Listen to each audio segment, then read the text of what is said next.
Bonjour à toutes et à tous, bienvenue dans cette nouvelle émission conçue et réalisée par Agora Média. Cette nouvelle émission sera diffusée sur les 5 chaînes du groupe en partenariat avec l'association ou le fonds de dotation plus exactement Perfélite. Cette émission aura pour ambition de vous présenter des sportifs de haut niveau, françaises, français, valides et invalides, peu connus du grand public, mais qui représentent souvent le sport français à travers le monde, à travers les grandes compétitions internationales. Alors, ces sportifs de haut niveau ont de nombreuses difficultés pour être accompagnés matériellement, financièrement, mentalement. Ils font de l'escrime, de l'haltérophilie, de l'athlétisme, de la natation et essaieront de se qualifier pour certaines et certains aux Jeux Olympiques et Paralympiques en France en 2024. Alors, le fonds de dotation Perfélite, qui vient justement en aide pour ces sportifs de haut niveau, on verra comment et pourquoi tout à l'heure, on va réaliser ce type d'émission donc tous les trimestres et on aura les retours d'expérience, les témoignages de certains de ces sportifs de haut niveau, mais aussi les retours d'expérience, les objectifs des mécènes ou des encadrants bénévoles qui accompagnent le fonds de dotation Perfélite. Alors, aujourd'hui, donc, nos invités, ils vont se présenter tous tout à l'heure. Mais j'ai l'immense plaisir d'être à ma droite, d'avoir le président du fonds de dotation de Perfélite, qui est Mamadou Lamine Mané, qui est à ma droite. Alors tu présenteras le fonds de dotation avec Sandra Ribeiro, donc, qui est la déléguée générale du fonds de dotation Perfélite. Est-ce que vous pouvez brièvement, en introduction, faire un petit résumé de ce fonds de dotation Perfélite? Quand est-ce qu'elle a été créée, notamment? Président. Alors, merci Sandra. En tout cas, très heureux, Mickaël, d'entamer ce nouveau cycle de médias pour nous. C'est une première et vraiment très enchanté d'entamer ce cycle avec Agora Group. Donc, Perfélite a été créé en 2017 et ce fonds de dotation est parti d'une idée commune qu'on a eu avec Sandra sur une rencontre. Et très heureux de voir qu'au bout de 5 ans, plus de 5 ans, on est arrivé à du concret. Donc, pour être très bref, c'est gérer la structuration de carrière des sportifs de haut niveau dans un premier temps et surtout appréhender l'après-carrière, donc la retraite. Mais cela, le faire pendant la carrière, ce qui est très important parce qu'une fois qu'on est arrivé en fin de carrière, c'est un peu trop tard. Donc c'est un constat sur lequel on est parti puisque Sandra, qui se présentera tout à l'heure et qui a participé elle-même à des compétitions olympiques avec Maria, sa sœur qui était aussi une membre fondatrice du fonds, le constat c'est que les sportifs ne sont peu accompagnés pendant leur carrière ou prennent peu conscience de la difficulté de l'après-carrière. Donc, partons de ce constat-là. Pour nous, ça me semblait évident. On baigne dans le monde du sport, on développe plein de valeurs, plein de choses. Et voilà, donc pour synthétiser, c'était vraiment cette idée-là, aider les sportifs pendant leur carrière et surtout mettre le doigt sur l'après-carrière. En sachant que c'était le premier volet, puisqu'aujourd'hui, on a des programmes qui sont liés au sport, santé et bien-être, sport pour tous. Donc, c'est intergénérationnel. Et donc, on navigue entre le haut niveau et la pratique sportive pour tous. L'inclusion, bien sûr. Et puis le monde de l'entreprise aussi. Et le monde de l'entreprise. Sandra, tu voulais peut-être rajouter quelque chose avant de présenter les invités? On ne va pas se cacher que l'idée, c'est vraiment le premier besoin des champions, c'est une aide financière. Donc c'est pour ça qu'on a choisi le mécénat plutôt que le sponsoring, parce qu'on avait vraiment envie de s'adresser à des chefs d'entreprise, parce qu'on pense qu'il y a un lien fort qui peut être créé entre le champion et les partenaires mécènes. Eh ben, on va voir ça tout à l'heure, Sandra, merci beaucoup. Alors nos 3 invités, là, on a 2 sportifs de haut niveau. Donc à ma droite, j'ai Emma Claire Fierce, qui est nageuse de l'extrême. Elle nous expliquera tout à l'heure ce que c'est que nageuse de l'extrême. En tout cas, on est impatient de connaître tout ça. Rafi Karabat, donc athlète handisport de haut niveau en haltérophilie, catégorie développé couché. Là aussi, tu nous rappelleras un petit peu ton palmarès, quand est-ce que tu as commencé, et puis aussi pour tous les deux vos objectifs et pourquoi vous êtes aussi avec ce fonds de dotation Perfélite. Et puis notre dernière invitée qui est Anne Boudard, qui est coach d'entreprise, qui est à la fois coach d'entreprise pour les cadres dirigeants, mais aussi pour les athlètes de haut niveau. Et quand je dis, c'est coach mental, tout ce qui est préparation mentale notamment. Exactement. Voilà. Et donc Anne Boudard, qui est aussi bénévole, mécène pour le fonds de dotation Perfélite. Et elle nous dira quels sont les objectifs, pourquoi vous y êtes, qu'est-ce que vous apportez et comment vous pouvez bénéficier de tout ça. Voilà un petit peu nos invités. Alors tout de suite, je voudrais poser une question à Emma Claire. Justement, on parlait de nageuse de l'extrême. Qu'est-ce que c'est nageuse de l'extrême? Si vous pouvez vous présenter. Oui. Alors, une nageuse de l'extrême, c'est une nageuse qui traverse les océans à la nage, tout simplement. Et ça va de relier les îles entre elles jusque... alors, dans mon palmarès sportif personnel, le plus que j'ai fait, c'était nager 24 heures pour le Comité international olympique, non-stop. Ouais. C'était en 2020. C'était en 2000. Alors, les 24 heures étaient en 2019. 2019, non, oui. D'accord. Donc, 24 heures de nage non-stop, ce qui a représenté à peu près 60 km de natation. 24. Et quoi, l'eau en était maillot de bain. Voilà, en maillot de bain. C'était sur un bassin froid, fermé. Alors la petite surprise, c'était que c'était un bassin de 25 mètres au lieu d'un bassin de 50 mètres. Bon, j'espérais initialement que ce soit en extérieur, mais ça s'est fait comme ça. Et l'eau était, sur le 24 heures, l'eau était aux alentours des 25-26 degrés. D'accord. Voilà, mais le plus froid, effectivement, je pense savoir où vous allez.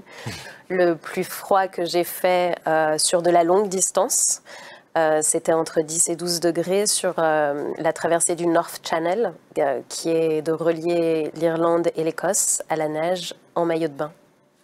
Et là, l'eau, elle est à quoi? L'eau était entre 10 et 12 degrés Celsius. Ça, c'était pendant, en maillot de bain. Et pendant 8 heures? Pendant 8h25. Sur une distance de 24 km. Et vous avez fait combien d'opérations, enfin d'exploits comme ça? Sur des grosses échéances comme celle-ci, quand je dis des grosses échéances, c'est qu'on dépasse les 30 km traversés. J'en ai fait 3.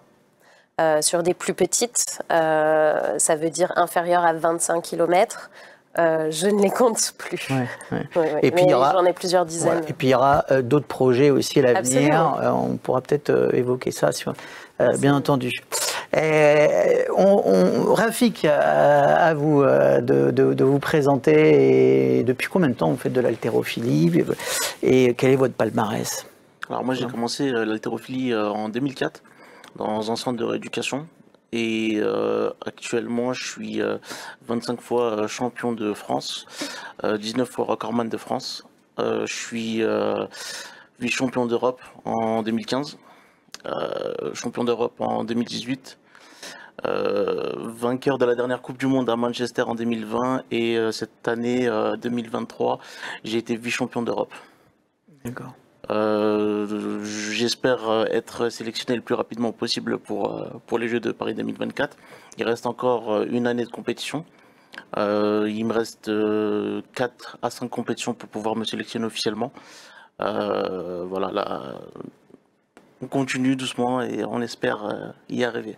Et pour être sélectionné, c'est quoi? Il faut être dans le top 8. Alors, dans ma catégorie, on est à peu près 30 à 40 athlètes et il faut être dans le top 8 des meilleurs au monde dans la catégorie. Par exemple, là pour Dubaï, j'ai été dans la catégorie de moins de 97. C'était un choix de vouloir concourir dans cette catégorie. Malheureusement, je vais être obligé de redescendre en moins de 88 parce que ma chance de sélection est plus simple. Ouais. En moins de 88, je suis déjà sélectionné pour les Jeux. D'accord. Donc, c'est l'objectif, c'est ça? C'est ça. L'objectif, c'est de perdre 12 kilos en 6 mois pour la prochaine compétition. D'accord. Très bien. Anne Boudard, donc si vous pouvez vous représenter, j'ai dit tout à l'heure, vous étiez notamment coach pour cadres dirigeants et sportifs de haut niveau, et surtout tout ce qui est préparation mentale. Alors, c'est vrai que la préparation mentale, on en parle énormément, c'est devenu absolument essentiel. Et ça, c'est vraiment une grosse évolution qui a été soutenue par la sociologie, la psychologie et les neurosciences très récemment, puisqu'il y a eu beaucoup de progrès dans les neurosciences, notamment sur le cerveau. Toutes ces recherches peuvent aider effectivement, alors je dirais autant les athlètes de haut niveau que les dirigeants, parce que moi j'étais une ex-dirigeante, je connais bien le monde de l'entreprise. Et pour en revenir à perf élite, ce qui m'a frappé, c'est le mot perf, qui est commun à ces deux univers. C'est-à-dire que ce qu'il faut savoir, c'est qu'un athlète de haut niveau a un budget à gérer il a une équipe, il a des objectifs, il doit être performant, il doit réussir. Et donc, moi, je les retrouve dans ces deux mondes que j'affectionne. Donc, effectivement, ils ont besoin de nous. Et moi, à mon petit niveau, je les aide. D'abord, je les aide, moi, dans mon métier, le cœur de métier de préparation mentale d'athlète de haut niveau. Quand j'ai des coups de cœur, je donne des coups de pouce, effectivement, bénévolement. Et je les aide aussi d'une autre façon. Je crée des liens avec le monde de l'entreprise, puisque je connais pas mal d'entreprises, de grands groupes. Et dans la mesure du possible, je fais mon maximum parce que vraiment, ils ont besoin d'être aidés, quoi. Donc vraiment, on est là ce soir tous autour de la table pour ça. Et le constat est quand même amer puisqu'ils se retrouvent à être obligés de chercher des sponsors tout simplement pour s'entraîner, prendre un avion. Donc c'est vraiment, on est vraiment dans, on peut vraiment les aider, voilà. Et je pense que tout petit geste peut être bon. En plus, il y a des mesures fiscales, hein, donc c'est quand même intéressant. Et aussi, ce qui est intéressant, c'est de les suivre. Parce que vous allez vivre l'aventure avec eux, suivre leur entraînement. Donc je trouve que pour une entreprise, un dirigeant, une boîte, même une personne, c'est super passionnant. Parce que c'est des gens vraiment dans l'élite aussi, pour revenir à Perfélite, dans l'excellence. Et dans le monde de l'entreprise, on s'y retrouve aussi, au niveau de l'excellence. Et dans performance, c'est aussi apprendre de l'échec. Exactement. Comme dans l'entreprise, on a tous des échecs. La réussite à 100% n'existe pas, mais apprendre de l'échec, je perds jamais, soit je gagne, soit j'apprends. Et moi, je dis toujours ça à mes athlètes ou même à mes dirigeants. Toute expérience est bonne à prendre sur soi. Merci Anne, et on reviendra vers vous tout à l'heure. Alors n'hésitez pas hein, évidemment à interrompre ou à rajouter un certain nombre de mots, mais on va essayer de structurer l'émission sur la partie des entreprises. On en parlera de manière un peu plus précise. Je ne sais pas si on aura tout le temps dans cette émission, mais aussi il peut y avoir des freins juridiques que se mettent un certain nombre d'entreprises et des freins financiers en pensant de temps en temps des sommes folles ou des freins juridiques en disant quand je suis mécène mais j'ai pas le droit de communiquer, j'ai pas le droit de faire de la pub, etc. On verra que c'est pas totalement vrai, c'est pas totalement faux, mais il y a des choses qu'on peut faire. On revient sur notre cher président de Fonds de dotation Perfélite et la déléguée générale. Combien il y a aujourd'hui au niveau de Perfélite de sportifs de haut niveau que vous accompagnez tout au long de l'année? Alors on essaye chaque année de se concentrer sur 10-12 champions qu'on accompagne de différentes formes. Donc ça peut être une aide financière tout d'abord, ça peut être une aide matérielle, ça peut être également, comme l'a si bien dit Anne, de la mise en relation, parce que les sportifs en ont besoin aussi. Je m'explique de la mise en relation parce qu'une carrière, il y a plusieurs choses à gérer. On doit gérer la partie contrat de travail, contrat d'image, contrat de publicité. Parfois, le sportif se perd là-dedans. On a tout ce qui est la partie juridique, comment déclarer ses revenus. Et là, pareil, différentes formes de revenus. Et du coup, c'est du conseil. C'est les orienter vers les bonnes personnes. Donc, c'est pas faire à leur place, non. Mais c'est les accompagner. Hein, voilà. Surtout pas. Surtout pas. Pourquoi surtout pas? On est vraiment sur de la sensibilisation et de la mise en relation. Donc, on insiste beaucoup que les sportifs puissent aller rencontrer. Je donne un exemple et je reviens peut-être à Anne.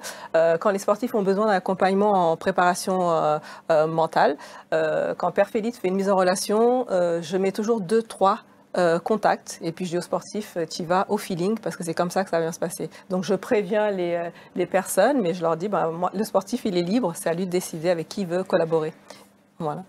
Non mais surtout pas, c'était surtout pour la prise d'autonomie parce que Anna aussi a parlé de suivi. Alors le suivi c'est une chose, mais le sportif doit être autonome. Il faut justement, c'est cette préparation-là, quand on veut préparer le sportif à l'après-carrière, mais c'est pendant la carrière qu'il doit prendre conscience qu'il est une entreprise. Enfin, nous on fonctionne un peu comme ça, parce qu'on a tellement le cas, et on a tellement le cas avec Sandra, ou même Anne a dû en voir aussi, de sportifs qui sont carrément infantilisés. Quand je dis infantilisé, c'est juste à donner peut-être, à ne même pas connaître le numéro de leur carte bleue. Je vais pas donner. Voilà, c'est pour donner un peu juste un symbole. C'est que. Ce qu'on peut trouver un peu dans le football, peut-être. On peut trouver, non, mais alors voilà. Là on parle de sport qui sont il y a des sports athlètes, mais c'est pas une question c'est pas une question de moyens, parce qu'on retrouve ce même problème. C'est dans les sports qui sont mieux dotés. Qui sont très bien dotés, avec cette sorte d'infantilisation où le sportif est dépossédé en fait. tellement focus sur sa performance, sa recherche de performance et de réussite, que derrière, il oublie que il a quelque chose à pérenniser s'il veut le récupérer pendant sa carrière, surtout après la carrière.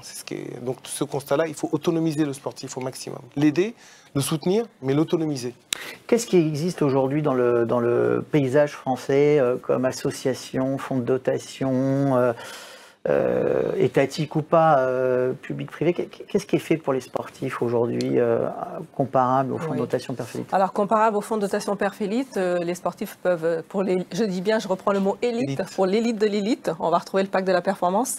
Le pacte de la performance, c'est justement, ça va réunir les entreprises qui sont prêtes à verser une certaine somme, à accueillir le champion aussi pour le former, donc pour le former dans le cadre d'un emploi ou autre, tout en ayant un emploi du temps aménagé, donc ce qui permet de lier les deux, sport et reconversion.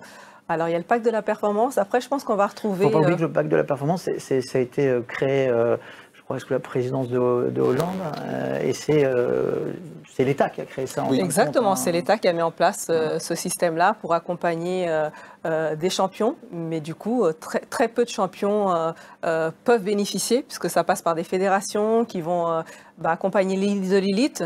Je vous donne un exemple, un sportif de haut niveau, je pense qu'il y en a plus de 10 000 sur liste de haut niveau. Après, je ne connais pas vraiment la proportion de ceux qui sont accompagnés sur ce pacte de la performance, mais je pense peut-être une centaine, 200, et j'ai parlé de plus de 10 000 sportifs de haut niveau, donc c'est très élitiste. Après, on en a besoin, donc c'est plus faire appel aux chefs d'entreprise pour rejoindre ce type de réseau pour continuer à soutenir nos champions. Je pense qu'après, on va retrouver région par région des fonds de dotation. Je repense au fonds de dotation Agir qui également accompagne des sportifs de haut niveau. Et puis peut-être des aides plus privées. Donc je pense qu'après, c'est vraiment les champions qui bidouillent et qui vont chercher des partenaires pour pouvoir créer, entre guillemets, leur team. D'accord, mais là, c'est plus une organisation. C'est plus une organisation, c'est de la débrouille. Je vais appeler ça de la débrouille, tout à fait. Pour la gérer. Donc honnêtement, il y a très peu de systèmes pour accompagner. Peut-être qu'après, on va trouver des systèmes un peu privés, un peu comme Lagardère à un moment donné, qui a lancé sa propre team, ou d'autres grandes entreprises qui lancent des teams. Mais ces teams-là, c'est des teams qui sont limité dans le temps. Je vous donne l'exemple de Paris 2024. Je pense qu'il y a énormément d'entreprises qui ont lancé leur team en disant notre team de champions. Mais c'est dommage que ces teams de champions durent 2 ans, 3 ans et que un champion, ça dure beaucoup plus longtemps. Donc en fait, ce que vous voulez dire, c'est que c'est vraiment les organisations doivent être faites par des associations, des gens un peu neutres. C'est pas à l'entreprise de créer un fonds de dotation derrière, parce qu'on ne connaît pas la pérennité et le suivi après. Après, je pense que cette pérennité peut... si une entreprise décide de suivre un champion du début à la fin, ça serait top. Mais d'organiser quelque chose comme ça, c'est plus compliqué. C'est plus compliqué, mais c'est faisable. Combien y a-t-il de sportifs de niveau on va dire ce que c'est qu'un sportif de niveau. On est à peu près, sur Perfélite. En France. En France. Hein sur la liste. Oui. Sur la liste. Il y a plus de 10 000 sportifs de haut niveau, parce qu'il y a l'élite, reconversion, il y a plusieurs catégories. On va passer maintenant justement à nos sportifs, et notamment Emma Claire. Vous êtes présentée tout à l'heure comme nageuse de l'extrême, on a bien compris ce que c'était maintenant, ainsi qu'un magnifique palmarès. Justement, alors vous êtes entre deux eaux, si j'ose dire, pardonnez-moi l'expression, c'est que vous êtes considérée comme sportif de haut niveau avec lettre à l'appui de la ministre des Sports, mais pas encore par la Fédération française de natation, ce qui fait que vous n'êtes pas en fin de compte, confirmé comme sportif de haut niveau. Et pourtant, s'il y a vraiment quelqu'un qui doit être sportif de haut niveau, c'est bien vous. Merci. Merci. Oui, absolument. J'ai eu la reconnaissance de la ministre suite à ma première traversée au Japon, puisque je suis devenue la première Française à traverser le Tsugaru Channel au Japon et relier les 2 îles du Japon. À savoir qu'il y a moins de 50 personnes dans le monde qui ont réussi cela. Mais je ne suis pas sur les listes ministérielles de sportifs de haut niveau. Donc, ne me demandez pas pourquoi. Mais en tout cas, ça ne va pas tarder. Espérons-le. Ouais. En tout cas, moi, je ne m'arrêterai pas de nager. Oui. Donc, toutes les raisons sont là pour que ça arrive, effectivement. Et je crois qu'il pourrait être pour ça, c'est que la Fédération française de natation, il faudrait que vous fassiez des compétitions officielles, c'est ça Il y a une histoire de minima Voilà. et de quantité absolument. La particularité, c'est que mes traversées en océan sont des distances extrêmes et longues, et que par exemple, on n'a pas de compétition 35 km à l'heure actuelle officielle. En fait, il faudrait créer une compétition, il faut dire ça. Oui, absolument, créer la petite case. Mais ça aussi, peut-être que la Fondation Perfélite peut aider là-dessus, justement, faire découvrir en disant, dernier sportifs de haut niveau, c'est aussi des cas comme ça, et défendre aussi les intérêts de sportifs et de sportives là-dessus, parce que c'est incroyable ce que vous faites. Oui, merci. Vraiment oui, aventure. Qu'est-ce qui fait, pour vous, faire aimer, on va dire, le Fonds de natation Perfélite? En fait, c'est très simple. Qu'est-ce que ça veut? C'est très très simple. Un sportif a un temps de carrière limité. Dès le début, on est très au courant que notre corps, même si on cherche toujours à repousser nos limites, on a quand même à un moment le corps qui dit avec l'âge et l'accumulation de performances, stop. Donc on sait qu'on a une date de fin. Sur ce temps limite, on doit se concentrer sur la performance. Et tout à l'heure, Sandra parlait de bidouillage sur la gestion partenaire, etc. Moi, au début de mon entrée en sport professionnel, c'est ce que j'ai un peu fait. Et en fait, non seulement on perd de l'énergie, mais en plus on perd un temps incroyable. Et ce temps, on ne l'investit pas dans notre entraînement. Et c'est notre entraînement qui est la pierre angulaire de notre performance. C'est très intéressant ce que vous dites. Alors, je vais faire une relation. En fait, quand je vous entends, on a le sentiment que pour beaucoup de sportives et sportifs, notamment qui vont concourir pour les Jeux Olympiques, mais aussi des sports qui ne sont pas forcément olympiques, qui n'ont pas beaucoup de moyens, c'est cette perte d'énergie. Cette perte d'énergie, c'est à la fois sur la préparation physique, le fameux entraînement, mais aussi certainement sur le mental. Et qu'on dit qu'un sportif de haut niveau, au niveau du mental, ne doit avoir aucun stress satellitaire, si j'ose dire. Et là, on est quand même pas bien logé, que ça soit d'ailleurs pour les valides et invalides, ouais. C'est la même chose. C'est la fameuse attention, et là il y a beaucoup de neuroscientifiques qui se sont penchés sur la question. Donc ça, c'est le cerveau, il est, on va dire, fabriqué comme ça. Et plus on est concentré sur une tâche, meilleur on est. Et ça, c'est l'exemple typique de ce que dit Emma Claire et que j'adore et que je vois tous les jours. C'est-à-dire qu'on demande à Emma Claire ou d'autres sportifs de haut niveau de gérer un budget, d'être multifonction et des fonctions qui n'ont rien à voir avec leur sport. Donc, alors qu'un dirigeant, ça a à voir avec son activité. C'est ça la petite différence que je verrais entre les Et si je peux me entreprises. permettre, Anne, de gérer un budget, mais d'aller chercher aussi ce budget-là. Parce que pas Voilà. encore Oui, faut-il parce avoir que- le budget. Voilà, mais le chercher en plus. chercher l'investisseur, le gérer, les frais, et il y a les entraînements, les avions, les clubs et tout ça. Donc en fait, c'est pas du tout. Et le Et même la stress de le garder. communication, je dirais, parce que les réseaux, Oui. c'est très important pour un athlète d'être présent. Donc on leur demande plein de compétences qu'ils n'ont pas et qui sont aux dépens de leur activité principale. Et ça, c'est vraiment dommage, en tout cas pour un préparateur mental, parce que là, on sort vraiment de l'attention, de la concentration. Il y a une dilution, une perte. Ouais. Ce qu'on Et disait c'est là, tout à Anne, c'est vraiment très intéressant, parce que c'est là où aussi on faut dire aux entreprises, à l'ensemble des gens qui nous suivent, qu'il y a le mécénat financier, mais il y a le mécénat de compétences. Et le temps, c'est de l'argent, et de dire à des mécènes au niveau d'entreprise, vous pouvez aider une sportive non pas en donnant de l'argent, mais en gérant éventuellement son compte Insta ou ses Ouais, réseaux sociaux, Tout à fait. on va mettre une attachée de presse derrière. Des juristes, sur leur contrat, absolument. parce que ça, c'est compliqué aussi. Sandra en a parlé. On a pu en bénéficier au sein du fonds de dotation, mais très peu encore. Donc j'en profite pour remercier l'entreprise Rhapsody qui nous accompagne justement sur un mécénat de compétences qui nous a été très très utile. Ouais. Très bien. Rafik, oui. Alors, j'allais dire, votre retour, parce que j'ai fait un petit écart, effectivement, mais comme je trouvais très intéressant sur l'idée de la préparation. Il va envoyer la bombe. Je suis timide. Rafik, pourquoi, mais on reviendra aussi avec Emma Claire, pourquoi, comment d'ailleurs vous êtes rentrés? C'est eux qui sont venus vous chercher ou c'est vous qui êtes allés les voir, toquer à la porte en disant j'ai besoin de vous? Alors c'est moi qui ai été vers eux en leur demandant de l'aide parce que clairement ça fait depuis 2004 que je suis reconnu comme athlète de haut niveau. Comme le disait Sandra, c'est du bidouillage en fait. C'est qu'on a été toqué aux portes. Il y a des portes qui se sont refermées, d'autres qui sont restées ouvertes. Et Sandra et Mamadou m'ont accueilli et m'accompagnent maintenant depuis 2-3 ans. Et en fait, c'est ça, en fait, c'est de la rencontre qui se fait instantanément et sur des opportunités que nous, en tant qu'athlètes, on ouvre, quoi, parce que c'est clairement ça, c'est du bidouillage. C'est vraiment on n'a pas de trame, comment faire, où aller et comment, mais par contre, on y va avec notre statut de haut niveau et notre force de caractère, en fait, j'ai envie de dire. Parce que c'est aussi ce qui fait qu'aujourd'hui, ces personnes en face de nous acceptent et nous accueillent pour pouvoir nous accompagner avec nos différentes problématiques.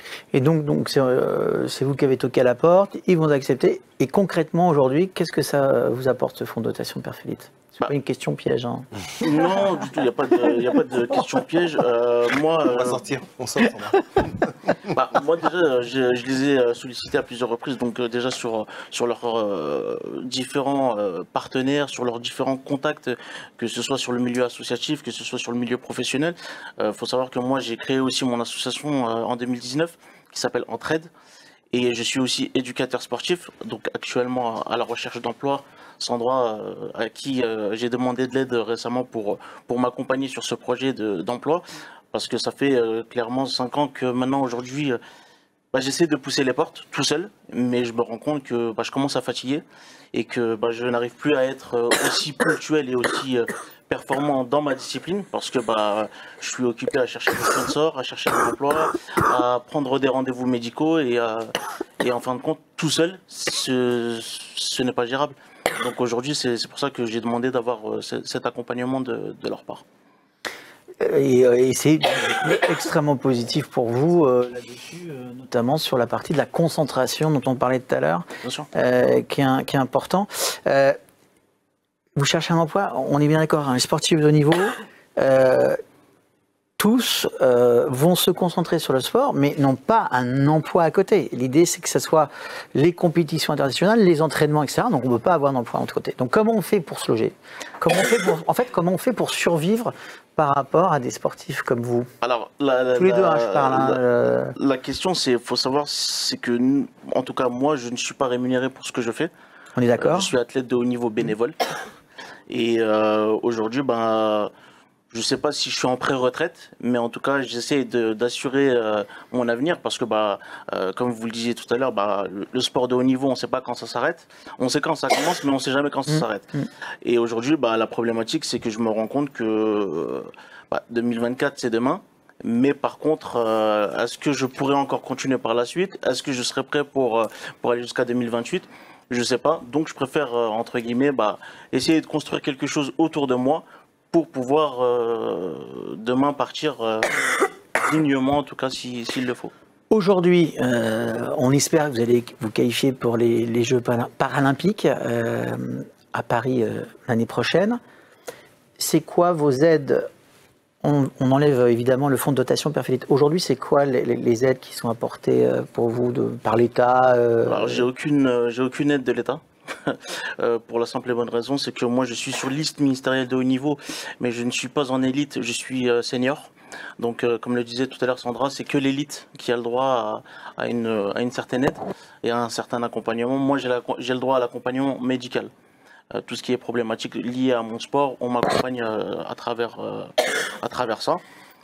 J'ai fait la rencontre d'un cabinet d'avocats il y a maintenant 1 an de ça. C'est le cabinet d'avocats Boulogne-Yonting et qui, eux, m'accompagnent sur tout, on va dire, l'aspect déplacement et qui qui essaie de payer, entre guillemets, ces déplacements, quoi. Donc c'est encore le privé qui vient vous épauler là-dessus.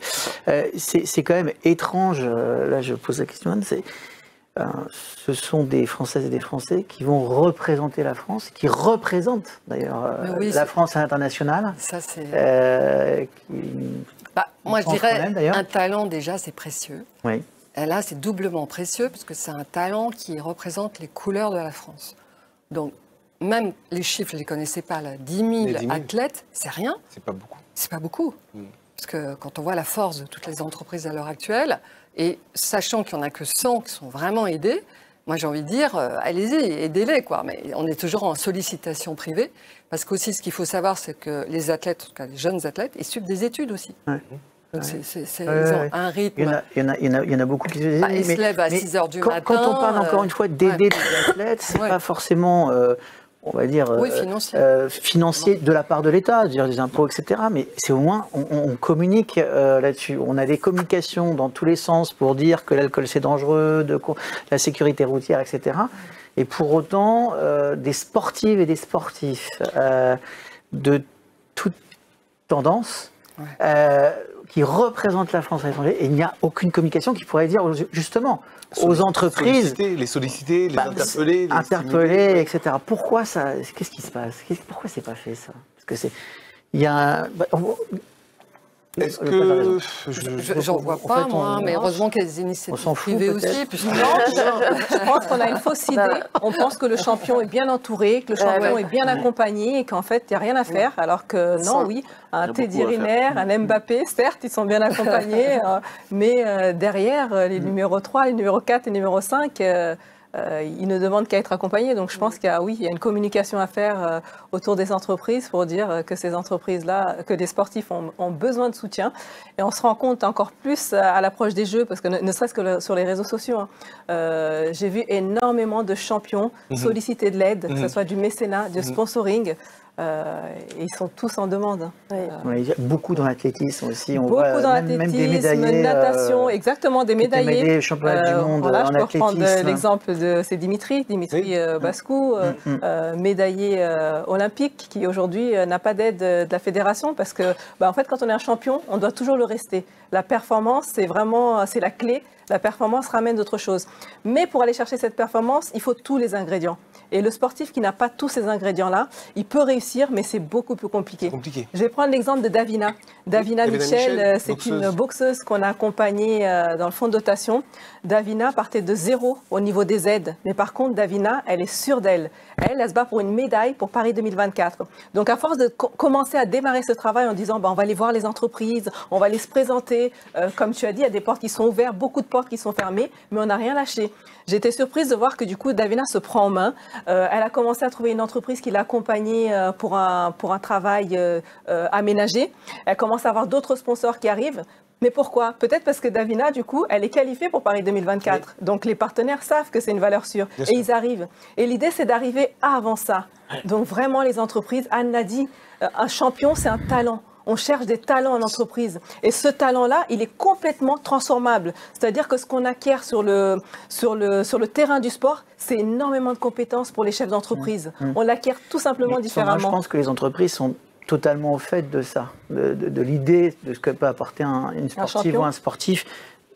Une sportive ou un sportif de haut niveau, parce que c'est déjà un champion. Mais il y a des freins là-dessus qu'on voit, nous on le voit partout. Il y a des freins qui peuvent être d'ordre psychologique, on l'a dit tout à l'heure, mais c'est aussi juridique. Aujourd'hui, dans l'idée du sport, du mécénat ou du sponsoring, c'est pas la même chose. Oui. Il faut l'expliquer, et de temps en temps, on l'a dit en début d'émission, c'est des idées reçues, voilà, mais ça reste des freins. Et il faut combattre ces idées reçues, peut-être des entreprises. Le mécénat, on peut du coup communiquer quand même sur le sportif. Il ne faut pas oublier que même le petit commerce, le petit boulanger du coin ou le petit boucher, pourrait participer à ça, parce que quand on est mécène, là-dessus, on a une défiscalisation à la fin. C'est très important. Et il n'y a pas de petits montants. On a parlé beaucoup de l'entreprise ou du mécénat ou du sponsoring, mais peut-être sur des gros montants ou sur des des marques notables ou des marques qui ont une grosse visibilité, mais il ne faut pas hésiter à aller chercher le local. Le sportif, il a une histoire, un ancrage territorial. Ouais. Souvent, il représente une ville, il représente une communauté de communes et autre chose. Donc ça aussi, il ne faut pas hésiter aussi à descendre à ce niveau infra et pas forcément regarder tout de suite vers l'eau. De toute façon, je pense qu'il faut solliciter à tous les étages, mais je reste persuadé, même si tu parles de freins juridiques ou autres, aujourd'hui, tant que, en termes politiques, la politique fédérale, la politique du ministère des Sports, alors ça, on peut pas, on n'a aucun pouvoir pour pouvoir actionner là-dessus, mais l'entreprise reste le cœur et reste vraiment l'interlocuteur privilégié. Il faut que les entreprises ouvrent leurs portes parce qu'un sportif, tu as parlé de talent, mais c'est un talent qu'on peut aujourd'hui, et dans notre idée, je reviens encore sur ce que tu nous demandais tout à l'heure, comment on se projette. Une entreprise qui intégrerait un sportif dans son parcours, pendant sa carrière, peut-être pour l'intégrer dans son organigramme à terme, si jamais ils arrivent à trouver une fonction, quelque chose dans lequel ils pourraient s'épanouir dedans, pourquoi pas le diriger vers l'entrepreneuriat. Enfin, tout est possible. Mais l'entreprise, elle a tout à gagner à intégrer un sportif dont toutes les valeurs, à savoir la résilience, se remettre de l'échec, toutes ces choses-là, c'est des choses qu'en RH, on retrouve et qu'on recherche chez un collaborateur. Et puis il y a la notion du RSE qui est aujourd'hui... qui se développe de plus en plus. Qui est parfaitement adaptée au monde du sport là-dessus. Je reviens vers Anne. Justement, on parlait des mécènes. Là, je voudrais que vous ayez là, le rôle de mécène, puisque vous êtes bénévole, mais en fait, c'est du mécénat de compétences. Ce qui est, on l'a dit, extrêmement important. C'est peut-être même aussi important de temps en temps que le mécénat financier. Quelle zone d'amélioration on pourrait avoir justement par rapport à ce qu'on vient de dire pour faire venir plus les entreprises? Et je rappelle, toute taille d'entreprise, même le petit commerçant où le sportif est originaire. C'est-à-dire ce sont deux mondes qui ont plein de points communs. Puisqu'effectivement, il y a des équipes, il y a des recherches de talents, il y a des compétences communes. Simplement, ils ne se connaissent pas assez, ces deux mondes-là. Donc, que faire? Effectivement, Perfélite, c'est pour ça que j'aime bien les aider, parce qu'il y a un travail énorme à faire de créer des ponts. Il faut créer des ponts, créer des liens, créer des ponts. Effectivement, il y a beaucoup de démarches individuelles de sportifs qui vont dans les entreprises pour expliquer ce qu'ils font, tout simplement même leur façon de s'entraîner qui est complètement dingue. Hein. Ils se lèvent à 5h du mat, ils vont au cours, ils ont 5 minutes pour bouffer un truc et hop, entraînement de soir, musculation de soir, boum, dodo à 21h. Pas de sortie, beaucoup de sacrifices. Donc, on ne connaît pas assez la vie d'un sportif. Et il faut créer, et il y a des initiatives, malheureusement, il n'y en a pas assez, tout simplement. Il y a des fonds privés, il y a des sociétés qui mettent un petit peu d'argent et des moyens aussi, parce qu'il y a des mécénats de compétences.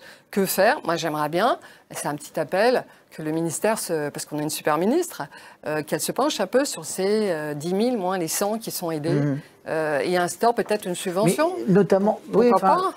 Déjà ça, oui, mais c'est déjà pas mal, hein, parce qu'il y en a qui quand même, mais encore une fois, ils n'arrivent pas à payer leur loyer, hein, quand même. Hein. Il faut en parler. Encore une fois, Anne, je crois qu'il y a toutes les catégories. Non, mais partout, tout le monde demande de l'argent à l'État, etc. Je pense que est-ce qu'il n'y a pas l'idée de communiquer, ne serait-ce que communiquer, quand on vient à ce que vous dites, c'est de créer des ponts, c'est d'abord de communiquer auprès, encore une fois, du petit commerçant, de la TPE, de l'artisan, qui pourrait apporter son soutien parce qu'il va savoir que il est originaire de la rue qui est à côté. Et ils vont se dire, on va prendre la photo ensemble et je pourrais dire à tout le monde et à mes clients que moi, j'ai soutenu un gars qui a fait les Jeux Olympiques ou Paralympiques. Oui. En fait, ça, c'est quand même c'est le principe important. de la cagnotte. Oui. Mais après, il y a les moyens. Il faut les moyens de Alors, médiatique. justement, voilà, pardon, Emma Claire, les moyens, qu'est-ce que c'est précisément, quel type de soutien et ça vous prend combien de temps, grosso modo? Alors, moi, je ne compte pas le temps que je passe quand j'aide. À peu près. On va dire peut-être entre 10 et 25%. Ça dépend des moments. Et suivant les besoins et les coups de cœur que j'ai, parce qu'il y en a, ils sont tellement démunis que bon, je prends le téléphone moi-même et j'essaye je les aide même à faire leurs lettres, parce qu'ils ne savent pas faire leurs lettres. Pour des grands groupes, et ça, Perfélite travaille énormément là-dessus. La rédaction à un grand groupe, rien que la motivation, comment on l'a fait. Et après, ils sont pleins de bonne volonté. Ils veulent bien intervenir, ils veulent bien se présenter, ils veulent bien faire connaître leur métier. Donc voilà, on est entre 10 et 20-25%, un peu de mon temps. Et du temps que je donne en compétences bénévoles aussi là-dessus. Ça peut être vite chronophage, mais c'est pour la bonne cause. Quasiment des parrains et des marraines pour chaque sportif qui les suivent. En dehors du mécène, il devrait y avoir un parrain marraine. C'est pour ça qu'on avait avec lancé des entretiens une fois par mois. On avait lancé le mot de Parings Partner sur nos fameuses soirées pour pouvoir... Emma Claire qui voulait intervenir tout à l'heure. Oui, sur le sujet de Anne, sur la gestion de l'emploi du temps, en fait, en tant que sportif. Et la visibilité pour les mécènes et entreprises qui décident de soutenir les sportifs. En fait, très concrètement, quand on est sportif de haut niveau, c'est vrai, en tout cas dans mon cas personnel, on se lève à 5h du matin, on s'entraîne, après on travaille sur des sujets de fond, on s'entraîne à nouveau, on prépare les prochaines compétitions. Sans compter quand on fait des études, c'est aussi mon cas dans le cadre d'un doctorat sport STAPS. Qui rentre dans mes recherches sur les traversées en océan. Ce temps d'études. Et en fait, pour être très concret, les entreprises qui accompagnent, on leur donne de notre temps. Et en échange, en fait, 1 heure passée avec un sportif de haut niveau, on est tellement concret sur les solutions qu'on apporte, sur les problématiques qu'on aborde, et sur le fait aussi d'être très franc, parce que quand on est sportif, si on se ment au quotidien, à l'entraînement, on est mauvais, on se plante, tout simplement. Donc un sportif, il va... Enfin, je pense sincèrement qu'un sportif a la plus grande franchise et honnêteté en entreprise, ce qui fait qu'1 heure avec lui, ça peut être 20 heures avec quelqu'un d'autre. Donc l'entreprise qui apporte une aide financière via Perfélite, fonds de dotation, le gain, il est immédiat en fait. Après, chacun prend ce qu'il veut, soit de la visibilité, soit juste de la communication, soit des compétences, parce qu'on en apporte beaucoup. Mais on arrive tout de suite sur du très concret, et les solutions qu'elles apportent financièrement, c'est très simple. Ça nous aide à payer un loyer, à payer de la nourriture, parce qu'un sportif, en réalité, c'est aussi un ventre sur pattes. Il mange beaucoup et il a besoin de bien manger. De bien manger, oui. De bien manger, c'est essentiel.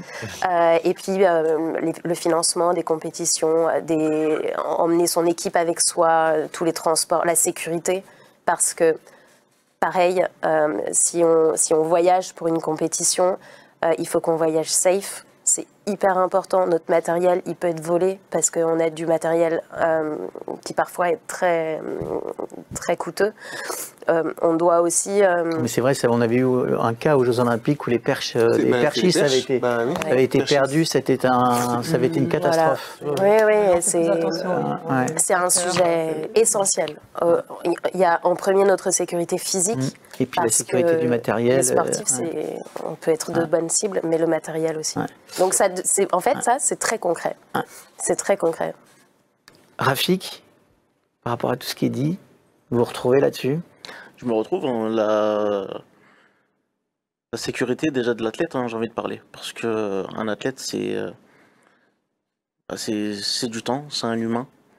Il a besoin d'accompagnement, il a besoin d'être vu, entendu.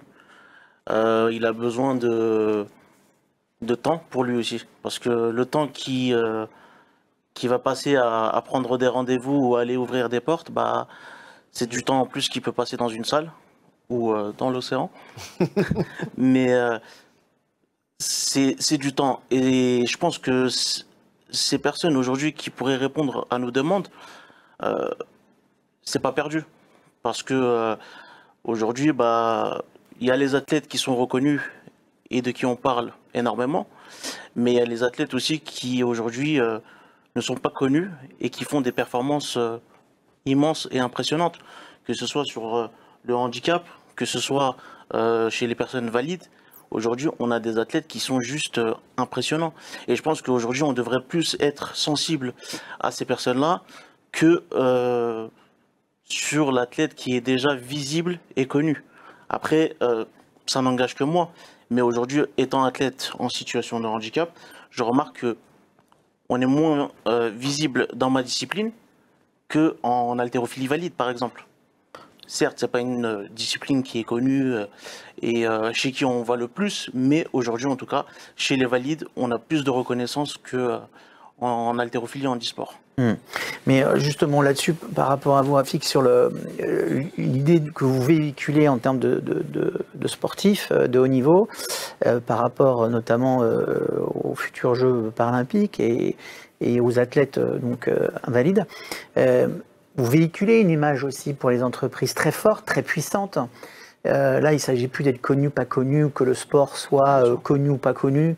C'est une puissance, une énergie que peuvent obtenir un certain nombre d'entreprises de taille moyenne, des ETI, voire des grandes entreprises, qui est absolument incroyable. Est-ce que ces entreprises n'ont pas fermé la porte? Parce que est-ce qu'elles ont été en contact avec des gens comme vous? Qui les met en contact en dehors du fonds de dotation Perfélite qui fait son maximum? Aujourd'hui, il y a 10 000 sportifs de haut niveau qui sont aujourd'hui, officiels. Il n'y a pas de mise en relation, si ce n'est pour ceux qui sont à l'élite. Oui, on en a parlé de l'élite. Voilà. Ça, on a compris. Mais c'est quoi? Qu'est-ce qu'il faudrait? Une mise en relation. Il faudrait qu'aujourd'hui, de quelle manière des personnes puissent, comme Perfélite, des associations... Mais Perfélite, fonds de datation, et on va essayer tous ensemble. L'idée, c'est de développer ça.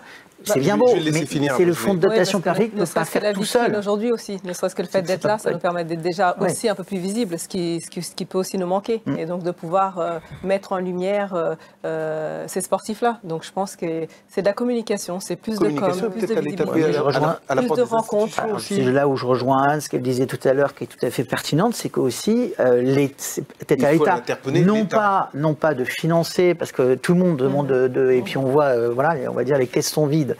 On ne demande pas ça, mais au moins qu'il y ait des partenariats avec les grands médias français, et notamment les médias publics, qui pourraient, en plus, ça correspond totalement à leur ADN, donc de communiquer sur ces valeurs-là.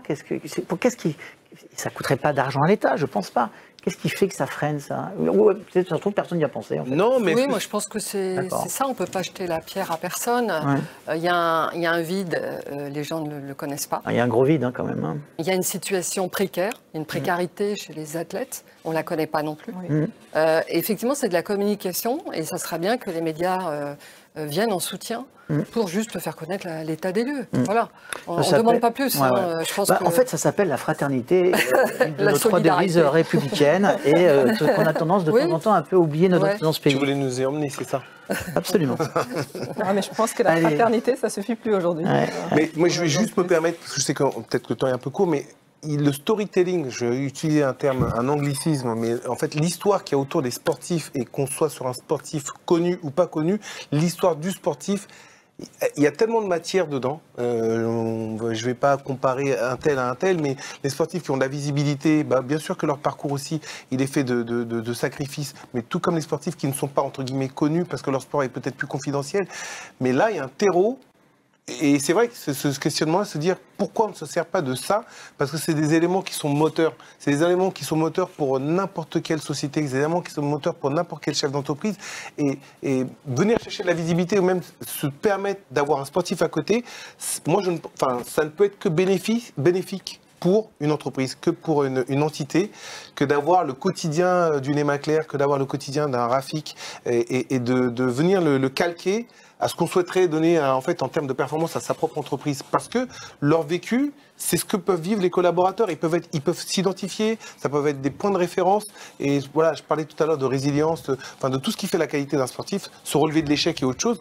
C'est des choses qu'on retrouve en entreprise. Je l'invente pas. Mais je crois qu'on est tous d'accord. Simplement, c'est que quand on parle d'entreprise, je trouve que vous oubliez un élément essentiel dans l'économie de notre pays, et que ça, je trouve que c'est quand même embêtant. Ce sont les commerçants, ce sont les artisans. Je suis d'accord. Alors, moi, je veux quand même, c'est que, alors c'est pas nos abonnés qui sont là-dedans, quoique, ils sont en relation, mais sont quand même des gens extrêmement importants. Et quand on parlait d'athlètes qui viennent d'une région, d'un département, d'une ville, d'un village, d'un quartier, le boulanger, le boucher, le plombier, etc., il va être content, il est super content d'avoir son gars qui représente la France. Et ça va rejaillir si les mécènes financiers là-dessus. Non de la tête, mais non pourquoi? Parce que tout à l'heure j'ai entendu les caisses sont vides. on est en crise et la crise, elle est pour tout le monde. Oui. Et ça commence déjà par le petit boulanger du coin, par le boucher, que quand on va toquer à la porte, ils vont nous dire c'est déjà difficile pour nous de payer nos loyers, même si on a des champions. Alors là, l'idée, compliqué. c'est pas de toquer à la porte, c'est agir sur les systèmes de communication, parce qu'il y aura forcément dans les 100 boulangers un qui sera OK. Et n'oublions pas qu'on est dans le mécénat et qu'il y a 65, 60. C'est quoi, c'est de réduction fiscale. 60%, voilà. 60% de réduction fiscale et qui peut se faire sur une année, etc. Donc on n'est pas sur des montants juste hallucinants. Vous avez besoin de combien, tu vois, Rafik, par exemple, sur une année pour faire Tu peux peut-être parler de ta problématique qui était liée au véhicule, peut-être déjà. Moi, aujourd'hui, clairement, sur ma problématique de véhicule, c'est que je dépends des transports parisiens pour me déplacer, pour aller à la salle, pour aller à un rendez-vous médical. Sauf que les transports ne sont pas forcément accessibles étant en situation de handicap. Donc, ne trouvant pas d'emploi, je ne peux pas m'acheter mon véhicule parce que ça coûte hyper cher et l'adaptation aussi. Donc moi, mon but, c'était vraiment d'avoir une aide déjà pour pouvoir être autonome, ne pas dépendre d'un membre de ma famille ou d'un taxi ou autre, de pouvoir prendre le matin ma voiture et de pouvoir aller circuler comme je veux et pouvoir demain aller chercher un travail et ne pas avoir de frein en fait. Mais ça s'arrête pas que à ça en fait, ça s'arrête à... C'est un mode de vie. Aujourd'hui, moi j'ai ce statut de haut niveau, et je le répète, j'ai ce statut de haut niveau, mais c'est un statut. Ça veut dire que derrière, en fait, moi, j'ai rien du tout, si ce n'est cette partie médicale qui est pas pris en charge en totalité, hein, parce qu'il y a des praticiens qui vont être pris en charge et d'autres non, parce que ça sort du budget ou autre. Donc il y a des choses que je vais être obligé de prendre moi-même à mes frais, ou des partenaires qui vont pouvoir m'accompagner. Des fois, c'est compliqué à gérer. C'est vraiment hyper compliqué à gérer parce que quand on ne sait pas comment réparer une épaule à une échéance d'un championnat d'Europe ou à un championnat du monde, et on sait qu'il nous reste 3 mois pour partir, comment on fait? Donc, on essaie de consulter, mais... on se débrouille, quoi, en fait. Hein. Mais c'est quoi, à peu près, si on parlait en chiffres financièrement, pour vous, c'est quoi une année pour survivre? Alors, une année pour survivre pour un athlète, si on prend vraiment tous les besoins globaux, moi, j'ai pas forcément j'ai pas fait la note, entre guillemets, hein, j'ai envie de dire, mais je pense que oui, on serait autour des 30 40 000 euros, et sans compter l'aide humaine, parce qu'en fin de compte, depuis tout à l'heure, on parle aussi de cet aspect humain. Un coach mental, une personne avec qui on va pouvoir, parce qu'on est des athlètes de haut niveau, mais aussi on a des problèmes derrière, on a des choses qu'on n'arrive pas à gérer tout seul. Et aujourd'hui, avoir toutes ces personnes-là, ça a un prix. Et là, je vous ai parlé de 30-40 000 euros, mais peut-être qu'on est largement au-dessus de ce prix-là. Oui, alors moi j'ai calculé très concrètement. En fait, j'ai fait des achats auparavant, 10 ans d'expérience, donc je connais très bien le système de calcul des coûts totaux. Et très concrètement, sur un sportif avec une équipe médicale sur toute l'année, plus entraîneur et coach, sans accès aux installations sportives dont il a besoin, on est à 120 000 par an. Très concrètement, sur une équipe réduite. Sur une équipe réduite pour un sportif. Sur une équipe réduite. Vraiment, minimaliste. Hein. Mais et ensuite, c'est quoi l'équipe réduite? L'équipe réduite, c'est un professionnel de santé générale, médecin sportif, parce que le médecin qui vous soigne pour le rhume, non. Kiné, ostéo, analyse médicale sur toute l'année est suivie. Là, c'est le minimum. Voilà.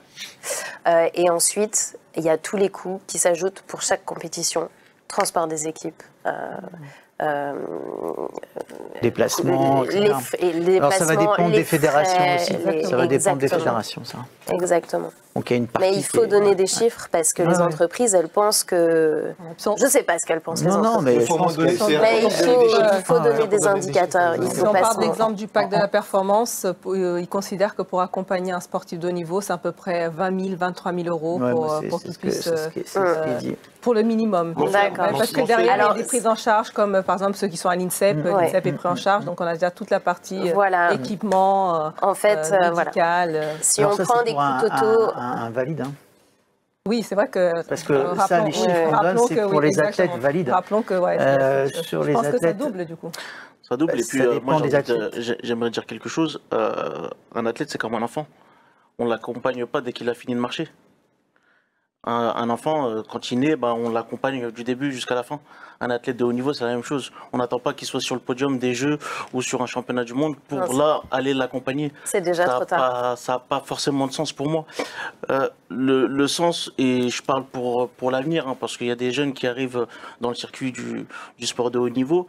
Le but, c'est d'aller les chercher le plus jeune possible et d'aller l'accompagner jusqu'au maximum. Ça veut dire que s'il a cet objectif d'aller au jeu ou de faire un championnat du monde, d'aller avec lui jusqu'à cet objectif-là. Mais ne pas aller, entre guillemets, le chercher dès qu'il a cette médaille au championnat du monde ou au JO et lui dire, écoute, aujourd'hui, je suis prêt à t'accompagner. L'accompagnement, pour moi, c'est comme avec un coach mental, c'est comme avec un kiné, c'est comme avec un ostéopathe. Ça se fait sur 4 ans. 4 ans de préparation pour les Jeux, par exemple. Et c'est du travail, c'est du sacrifice, mais en tout cas, c'est des heures et des heures de travail. Et pour moi, on ne peut pas arriver sur une simple compétition et dire, moi je te suis et je suis prêt à t'accompagner quand tu es en haut de l'échelle. Ok, c'est sur ces paroles-là qu'on va se quitter, toutes et tous. Hein. C'était une première émission, écoutez, pour ma part, très intéressante. On a essayé d'approfondir un certain nombre de choses et on espère que l'ensemble de nos abonnés qui sont, je rappelle, des décideurs dans des entreprises extrêmement variées vont regarder ça avec attention. N'hésitez pas à partager cette émission. On est en partenariat donc avec le fonds de datation Perfélite, avec cette magnifique organisation et qui soutient et qui a pour objectif de soutenir les sportifs de haut niveau français, valides et invalides, en vue des grandes compétitions internationales. Je rappelle que, évidemment, ces sportifs représentent l'image de la France à travers le monde et une certaine forme de la République, et notamment de la fraternité. Merci à vous tous. Merci. Et on se revoit très prochainement. Ciao, ciao. À très vite. À très vite, merci.